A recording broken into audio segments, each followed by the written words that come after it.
Gusto mo ba na hindi titigil sa kakaisip sa'yo ang partner mo? Malayo o malapit man kayong dalawa sa isa't isa?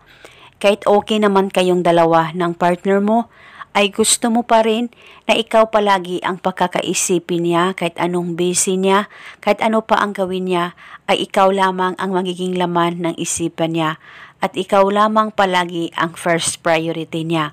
Kaya kung gusto mo ay gawin itong ritual na ibabahagi ko sa inyo ngayon. At paniguradong hindi siya titigil sa kakaisip sa'yo. Basta gawin ito na 100% ang paniniwala mo sa mga ganitong pamamaraan. Ang gagawin mo lamang, kumuha ka ng panulat kahit anong kulay ay pwedeng gamitin. At pagkatapos, isulat sa talampakan mo, sa dalawang talampakan mo, ang pangalan at apelido ng partner mo ng isang beses.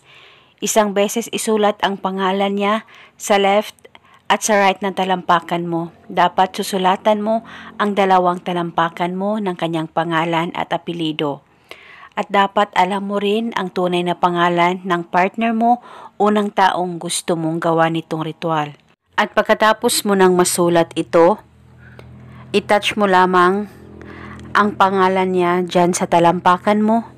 Ipikit ang mga mata mo, mag-focus at mag-concentrate ka.